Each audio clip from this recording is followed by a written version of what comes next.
Welcome back to The Explainer. Today we're unpacking a truly fascinating philosophical and spiritual framework from a text titled The Secret and Truth of Predestination, translated from the author Feng. We're going to explore a highly intricate perspective on exactly how human interactions, seemingly random events, and the universe at large are all intimately connected. See, the text outlines a strict, mechanical system of cosmic rules that govern our everyday lives. And honestly, whether you approach this as a literal spiritual guide or just a really captivating philosophical thought experiment, it offers an incredibly structured lens to view human relationships. I'm super excited to guide you through this source material step by step and map out exactly how this philosophy claims the universe operates. Let's get into it. Okay, let's dive into this striking metaphor driving the whole philosophy. The source text asserts that human life is essentially a continuous process of tying and untying invisible threads. We don't just exist in a vacuum. Rather, as the text puts it, ties are the sea and we are the fish swimming in it. Every single day, we are navigating this invisible, densely woven web of connections. We're just swimming through this mesh, mostly completely unaware it's even there. But according to the author, understanding the rules of this sea is the absolute only way to avoid drowning in endless cycles of cause and effect. To make sure we've got a handle on this vast cosmic rulebook, we're going to break this down logically into 4 quick parts today. 1. The anatomy of a tie. 2. The mechanics of the divine mesh. 3. The zero-sum universe. And finally, 4. Severing and forming ties. Section 1. The anatomy of a tie, or Yuan. Before we can really understand how to navigate this invisible web, we need to investigate what exactly this force actually is. Yuan, which loosely translates to predestination or ties, is something very, very specific. It's not just some vague vibe or a random human interaction. It is literally defined as a non-material debt relationship. The source is crystal clear on this. Human interactions are not random. They are cosmic debts. We as mortals create these ties through our everyday actions, but the overarching force of the Tao acts as this massive reward and punishment program that ultimately controls and resolves them. So when you interact with someone, you are essentially opening a ledger in a universal accounting system. Moving right along to Section 2, the mechanics of the divine mesh. So how does this cosmic accounting system actually process all these debts? Now, what's really interesting about this slide is how the text separates the intensity of a relationship from its duration. It states that love and hate determine the depth of a tie. If you have intense love or intense hatred for someone, man, that tie is deeply entrenched. However, the mere existence of a debt is what dictates the length of a tie. It doesn't matter if the debt is massive or completely microscopic. As long as something is owed, the tie remains active and stretched across time. Once that debt is settled, boom, the tie ends, regardless of how deeply you loved or hated the person. It's a remarkably mechanical way of looking at human connection, isn't it? And because these ties can stretch across time, the text introduces a fascinating and honestly kind of intense concept. It describes a tie as a non-material existence that is, quote, like a time bomb. We never know when a specific cosmic debt is going to detonate.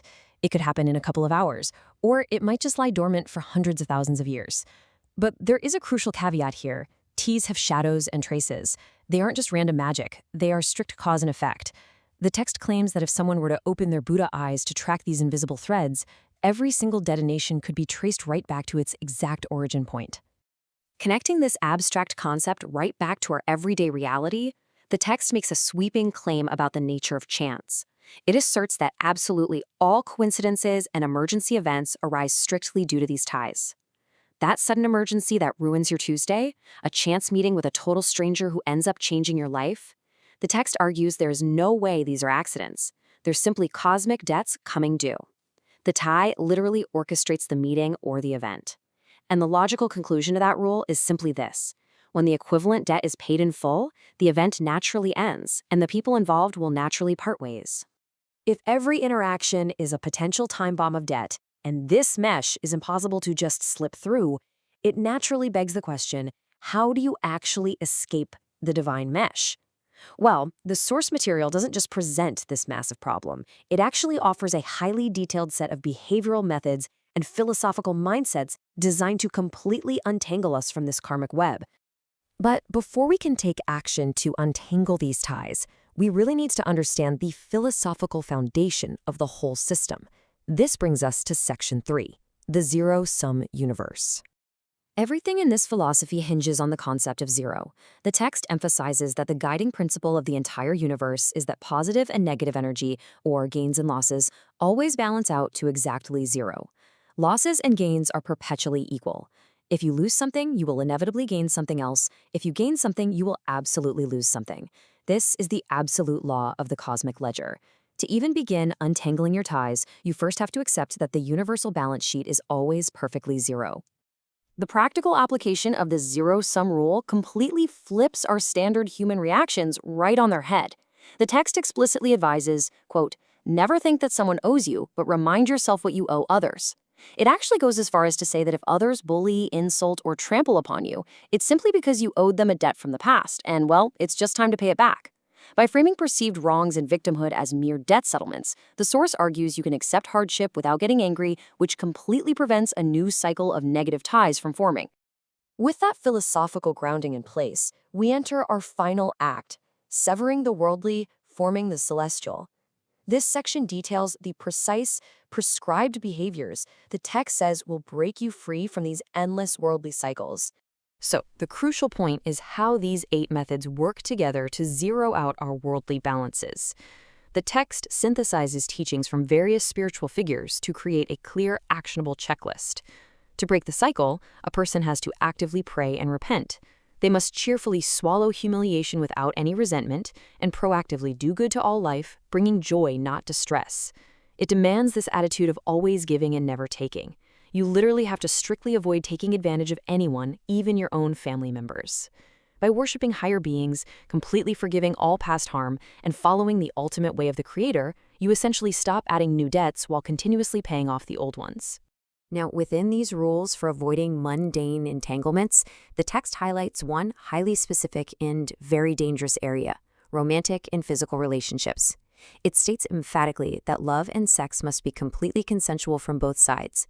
It warns that any element of luring, forcing, or taking advantage in this realm creates a worldly tie that becomes entangled like cotton or silk. Unlike a clean, simple financial debt, these manipulative, emotional, and physical ties become a super messy, intertwined knot that is incredibly difficult for a person to ever fully untangle and sever. And this brilliantly illustrates the ultimate mechanical sequence of liberation according to the text.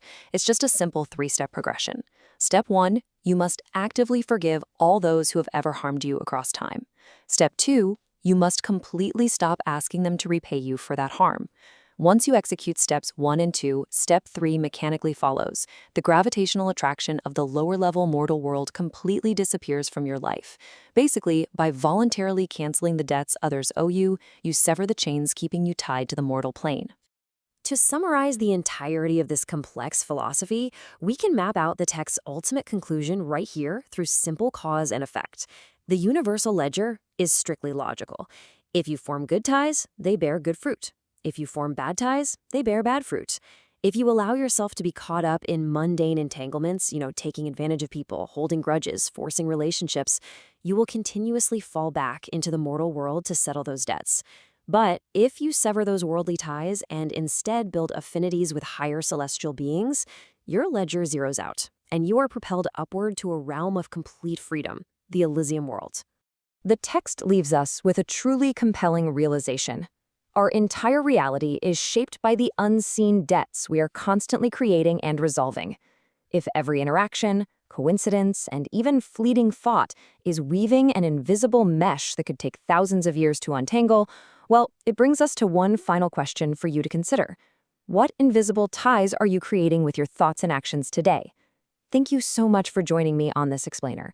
I really hope this deep dive into the mechanics of predestination has given you a fascinating new structure to think about the connections in your own life. Keep learning, keep exploring, and I'll see you next time.